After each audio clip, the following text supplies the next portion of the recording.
So making your first dollar on YouTube is a huge milestone. I still remember when I made my first dollar from YouTube AdSense. It was a pretty big day for me, and it's a huge day for a lot of creators that are now seeing proof of concept of like, oh shoot, I can actually make this like a living. I can make money on the YouTube platform. But if you're getting paid on YouTube, so is your business partner, the federal government. So anytime you make money, pretty much anytime you make money as a US citizen, Uncle Sam is going to be your partner in business, and he's going to be getting a split of whatever you are making. YouTube is no different. That being said, the taxes that you end up paying on your YouTube income are going to be significantly different from the taxes that you would be paying at something like a part-time job or a full-time job. So in this video, I'm going to be breaking down the exact tax that you'll be responsible for as a YouTube influencer, and honestly showing you the entire system in the easiest to understand way possible to make sure that you're not committing any tax fraud either on purpose or accidentally. So let's dive right on into it. And I want to start off by talking about how you actually get paid on YouTube, because there are some different methods for making money on YouTube.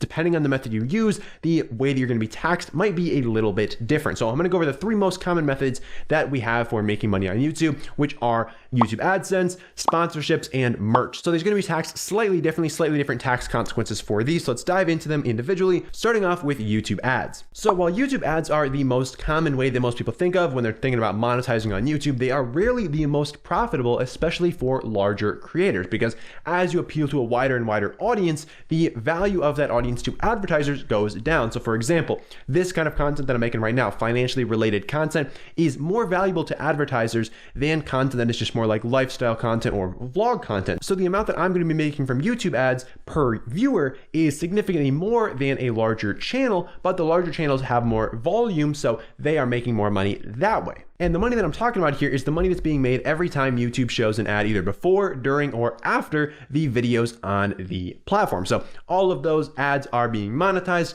and they are splitting the revenue with the creator. So in YouTube's case, the creator, myself, I take 55% of that revenue that YouTube makes for showing that ad, and YouTube takes the other 45% because they created the platform and they own the rails. Now, this method is not open to all creators. You have to meet the community guidelines, you have to make advertiser-friendly content, and then on top of that, you have to meet the 1,000 subscriber and 4,000 hours of watch time rules that YouTube has set in place. And while some newer creators might think these are a bit of a hurdle, honestly, before you hit those numbers, you're really not going to be making any money from ads anyways, so it shouldn't really matter that much that you have to wait until that point to get monetized on the platform. Now, as a result of the money that you make from YouTube ads or Google AdSense, whatever you want to call it, YouTube is going to send you a 1099 form at the beginning of the following year. So for all the earnings that I made on YouTube in 2020, YouTube is going to be sending me a tax form in early 2021, right around this time, that says, hey, we paid you this much money in YouTube ads in the year of 2020, and this is what we told the IRS we paid you, because YouTube actually reports that money to the IRS. Anytime that you receive a form 1099, whether you're an independent contractor, whether you're a YouTuber, a TikTok, or whatever,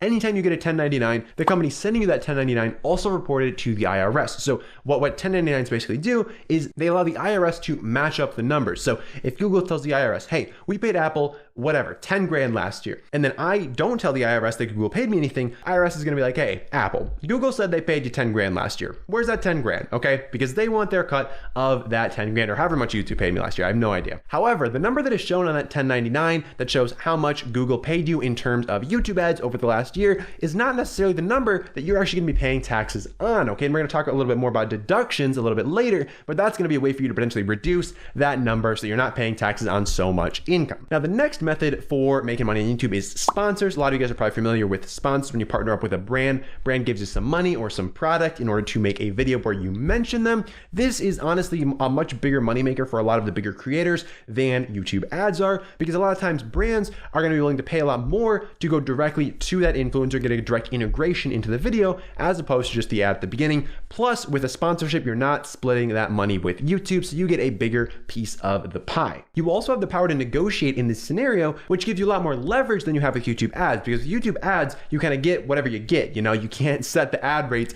on your particular video. You could make videos that are tailored at a more desirable audience for advertisers, but you can't actually dictate the ad rate. But with sponsorships, you get to set the rates and you get to decide how much you're taking for that sponsorship. And honestly, a lot of creators underprice their sponsorships. I got to tell you, from all the influencers that I've talked to, the vast majority of them are underpricing their sponsorships. They do not know how valuable they are to these brands. And so I would say to you, if you are continuously getting yeses on your sponsorships, if no one's blinking an eye when you tell them, hey, I charge $5,000 for a sponsorship, I charge $10,000 for a sponsorship, if they're not blinking an eye, raise your prices, okay? Continue to raise your prices until you're getting pushback on your offers. Because honestly, guys, this attention is so valuable to these brands. They're realizing more and more the power that influencers have to shape their consumers' buying decisions. So I would say if you're continuously getting yes on your sponsors, don't be afraid to raise your prices, because you are definitely worth it, and these brands will definitely pay. Some of them have very deep pockets. I'm always surprised at how high these brands are willing to go for different influencers. So definitely make sure you're pricing yourself appropriately. Now, with sponsorships, you're also going to be getting a 1099 form. This one's going to come from the sponsor instead of from YouTube. It's going to say how much they paid you over the course of the year. Now,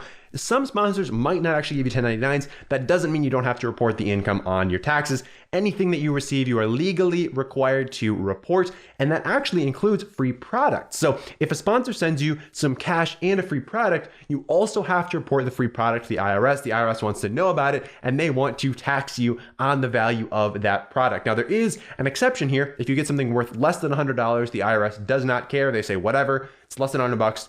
We don't care. So if you're getting like a little makeup set or whatever that's less than $100, IRS doesn't care. But if you're getting a Sony camera, if you're getting a lighting kit, a microphone, whatever, a laptop, like the IRS wants to know about that, and they want to tax you on the fair market value of that item. So if you get a laptop, you would just go on Amazon, figure out how much that laptop's worth, and that is the amount of money you should be reporting to the IRS for that. Now, obviously, not everybody does this. Not everybody follows the law. That doesn't mean that you should break the law. And I would highly recommend that if you are going to be receiving free product, you should definitely report that, because it is the law. It is legally required. And if you were to get audited and that was to get found out, that would not be a great time for anyone involved, except for maybe the IRS that gets to charge you some wicked fees, penalties, taxes, all that good stuff. Now, your third main method for making money on YouTube is through merch. Now, this is a lot bigger for entertainment channels, bigger celebrity type channels, not so much for smaller educational channels, because nobody really wants to buy merch for an educational channel. Let's be real here.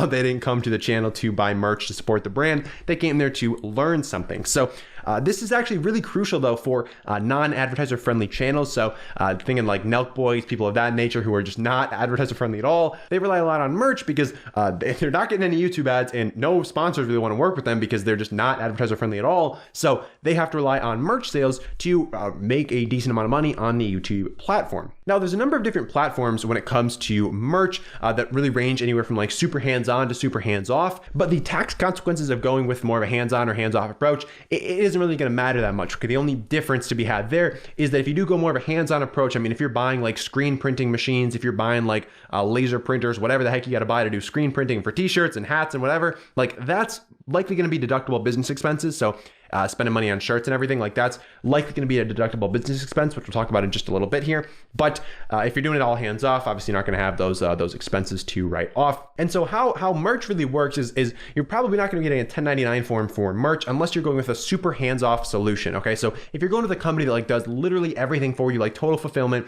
you don't do anything, then they might send you a 1099 form. But if you're not doing that, if you're on like Shopify or if you've got some other like online store set up, you're probably not getting a 1099. So what you're going to have to do is be a little bit more hands-on with your accounting. So you got to keep track of the money coming in, the money going out, and you have to make sure that you know how much you're profiting from this t-shirt business or merch business or whatever kind of stuff you are selling to your audience. Again, you're going to be required to pay tax on this income, and we're going to go over in just a little bit what kinds of taxes you're actually going to be paying, because it's a little bit different than if you worked at a job. There are a couple different taxes that you're going to have to pick up as a YouTube creator. But before we do that, let's talk tax deductions. Okay, this is the good stuff. Okay, this is where we're saving some money on taxes. We're not paying so much because we're getting to write off some deductions on our taxes. Now, I've got a full video on the top 10 tax deductions for influencers, so make sure to check that video out. But in this video, I just want to cover two of the biggest deductions that YouTube creators should be taking advantage of. Now, the first of which is the home office deduction. So as you can see here, we are in a home office. This is a studio in my buddy's place that I get to luckily take advantage of. So if you have a studio space like this in your home that is solely used for YouTube, so say you're recording there, you're editing there, you're doing all your YouTube stuff in one location in your house that is not used for any personal use, only business use, then you can potentially take advantage of the home office deduction, which allows you to write off a portion of your rent, of your utilities, your property taxes. All of these expenses associated with your housing can potentially be written off based on the percentage of your home that is dedicated to this office space. So say this space right here took up 10% of the home, you could potentially write off up to 10% of the mortgage, of the utilities, the electricity, the water, the heating, the cooling, the property taxes, the insurance. All of that stuff could potentially be written off, 10% of it, because 10% of the home is dedicated to business use. So huge deduction for YouTubers, because most of the time you gotta have a studio space in your home and an editing space. So that is all potentially deductible. Now, the second one that I wanna cover here is just business expenses as a whole, because a lot of people know, like, hey, if I'm spending money on my business, I can deduct that for my taxes, but there are some rules you have to follow here. Obviously, the IRS isn't just running around throwing out free money left and right, so you have to follow the rules, and the rules are, in order to deduct something as a business expense, it's got to meet two criteria. The criteria are, it has to be ordinary and it has to be necessary. So these are extremely broad terms, as you can tell. Okay, ordinary and necessary, very vague words, and really what you got to think about here is if the IRS were auditing you, so that means they are going through your statements, they're taking a really fine-tooth comb through these statements, looking at each expense one by one, and they're looking at you and they're saying, hey, was this ordinary? Was this necessary? Why'd you buy this? Okay. And if you can give them a solid argument on why you bought the thing, that it is both ordinary and necessary for your business, you're standing on pretty solid ground there. But if you can't, then you're not really standing on very solid ground, and you're probably not gonna have a great time if you were to get audited. Although the chances of that are not that high, you never really wanna risk it, and I would never recommend writing off something that is kind of on the line there. So your best bet is really just talk with a tax specialist that specializes in either YouTube or influencers, and really getting their opinion on different expenses that you could potentially write off, because they've probably seen a lot more. They know what the IRS tends to favor, what they give a thumbs up to, what they give a thumbs down to. So that is generally going to be your best bet, is going to a tax specialist and asking them those questions, because there's honestly a lot more things you could write off than you think. But at the same time, you want to make sure that you're not writing off too much, because if you are, you could get flagged, you could get audited, and you could have a really bad time. So now we know about your YouTube income. Okay, we know the biggest streams and how those are treated, and then we know about deductions. So now let's talk about how the taxes actually work. Okay, you got this income, you got these deductions. How do you figure out how much you actually owe the federal government? Okay, because this is the $1 million question. Okay, how much do you owe the government? Hopefully it's not $1 million bucks. But let's dive into how taxes actually work. So like we mentioned earlier, most of your YouTube income is actually being reported on 1099 forms. These are the same forms that independent contractors get, gig workers, Uber drivers, Postmates, all those people get 1099 forms. And so the taxes that you're going to be paying on your YouTube income are actually very similar to the taxes that other independent contractors and gig workers are paying on their income. And these fall into two big categories. There are two main taxes that you're paying as a YouTube creator. The first of which is your federal income taxes and potentially state income taxes if you live in a state where income taxes are charged. The second of which, and one that tends to blindside a lot of creators, is self-employment taxes. So let's start off with income taxes, and then we'll talk about self-employment taxes. So as a YouTuber, you're gonna be paying the same income taxes as you would if you were an employee. Same mechanics, same tax brackets. However, the big difference here is that there are no withholdings on your YouTube income. What this means, say you work a job, you got a part-time job at Dairy Queen, okay? You're serving those soft serve cones, whatever you do at Dairy Queen, making a blizzard, whatever, and you get your paycheck. Well, on that paycheck, you're gonna see some deductions, one of which is going to be a deduction for the federal income taxes that your employer is withholding for you, okay? So they're taking money out of your paycheck, they're sending it off to Uncle Sam, and they're saying, hey, we got this guy covered, don't worry about it. So that is happening for you every 2 weeks if you're getting paid every 2 weeks. And so you don't have to worry about making periodic payments to the federal government. Now, if you're a YouTuber, YouTube is not doing you that kindness of sending off payment to the IRS on your behalf, which is honestly, there's pros and cons to that. You know, pro is you got more money in your pocket to go spend, go buy some stuff, reinvest in your channel, whatever you want to do with it. Con is that tax bill might blindside you when you realize, oh, I owe a lot more in taxes than I owed last year because now I work for myself, no one's withholding money for me, and this tax bill is a lot higher than I was expecting. So pros and cons to that. But if you plan for it, if you set some money aside throughout the course of the year, you're probably not going to be too bad. Personally, I choose to set aside about 25% of my gross income. So before I take out any deductions, like 25% of the money that comes in the door goes straight out the door to a separate bank account with a separate bank solely for my taxes. I never even look at that account until it's tax time, and then I cross my fingers and I hope there's enough in there to pay my taxes. Sometimes there is, sometimes there isn't. So sometimes we got to scramble to find a little bit more money. But in general, I mean, depending depending on your profit margins of your business, what tax bracket you're in, 30-ish% is usually a good rule of thumb to shoot for. You always want to shoot for a little bit more than you need, rather than a little bit less than you need, because if you have extra money in your tax account, you pay your taxes, that's great, you know, you got extra money, you know, but if you don't have enough money, then it could be a little bit of a struggle to come up with that cash. So in general, setting aside money for your income taxes, never a bad idea. Also, for a full rundown on how income taxes work for self-employed people, I've got a whole video just on this topic, so check that out up here, and you can watch that entire video. It's going to give you a full in-depth breakdown of how those work, which will probably be super valuable for you if it's your first year as a YouTuber making some serious money on the platform. Now, also based on how much money you're making on YouTube, you might be required to pay something called quarterly taxes. And this is not a whole other kind of tax, but it is having to pay your taxes on a quarterly basis. So quarterly being 4 times a year instead of just once a year. Because like I said, if you're an employee, your employer is sending off money probably every 2 weeks to the federal government.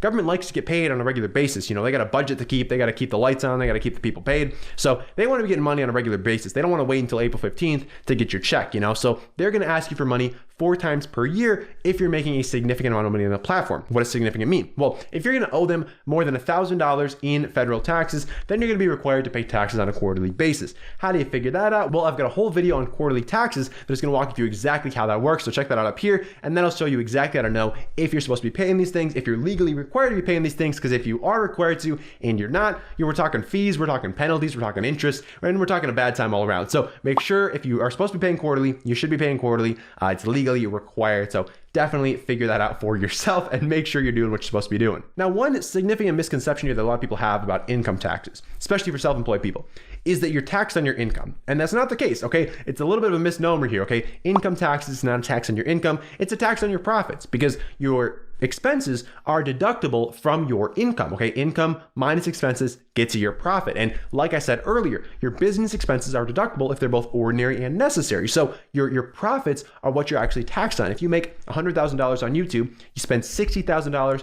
on deductible expenses, that's $40,000 in profits that you're going to be taxed on, not the $100,000 in income that you made. This is super important to understand as a YouTube creator because it really helps you optimize your tax situation. Now, let's talk about self-employment taxes, because I know I hinted at those earlier, and if you've never paid those before, you might be freaking out a little bit, being like, oh my gosh, I got a whole nother set of taxes I got to pay. How do these work? What do I got to do here? So let's break it down short, simple, easy. Now, even though these are called self-employment taxes, you actually also pay these when you are working a job. They're just called something different. So when you're working a job, they call these payroll taxes or Social Security and Medicare taxes. But basically, as you would assume, they're going to pay for things like Social Security and Medicare, okay? And how they work when you're an employee is your employer pays half and you pay half, okay? But as a YouTuber, you have the fine privilege of being your own boss, being self-employed. That means you get to pay both halves of this tax. Now, how much in tax is this? Well, it's 7.65% per person. So normally your employer pays 7.65, you pay 7.65. Put that together, you're now paying 15.3% as a self-employed person on top of your income taxes. Now, I want to mention here, this is only 15.3% on your first $142,800 of income. I know it's a very specific number. It's adjusted every year for inflation, but right now it's $142,800. So I've got a full video coming soon on self-employment taxes that'll go over how things kind of progress once you get beyond that $142,800 number. But just know, if you're under $142,800, it's a flat 15.3%. And one little upshot here is that as a YouTuber, you get to deduct the half of your self-employment taxes that are kind of like the employer half. So you got the employer half, the employee half. You get to deduct the employer half for your income taxes. So a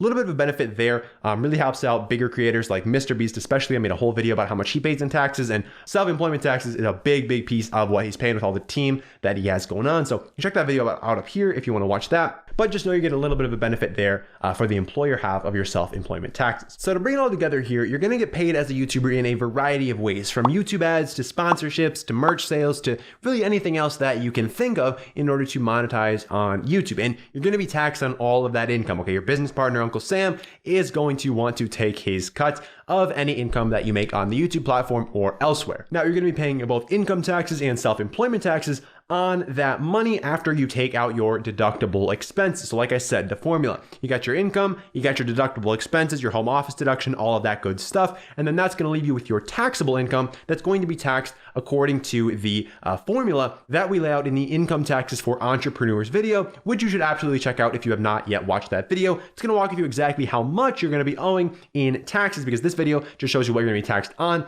That video will show you the exact formula to use to calculate your exact tax bill. Now, because there's no employer withholding here, there's nobody setting aside money for you every 2 weeks, it's probably a good idea to take charge of that and do that yourself, especially because these taxes do tend to sneak up on newer YouTubers. So opening up a separate bank account with a separate bank that you can't touch except for taxes is generally a pretty good idea because it makes that tax time so much less stressful, especially if you're paying quarterly taxes and you need to come up with that money every couple of months. Those come around a lot faster than you would think, I can tell you from experience, and so it's always good to have that cash sitting there on the sidelines that you can pull in whenever you do owe taxes to our friends over at the federal government. And in all honesty, guys, if you're making enough money on YouTube to be worried about taxes, you're probably doing better than most out there. So I just want to say congratulations for what you've built so far. It's definitely no easy feat to become a YouTube creator and make a significant amount of money on the platform. So big props to you for that you even have these issues to think about. And I really hope this video has cleared up some of your questions when it comes to taxes on YouTube. I know this is a big black box for a lot of people that don't really understand how the system works. So hopefully this clears some things up for you. And if you have any other questions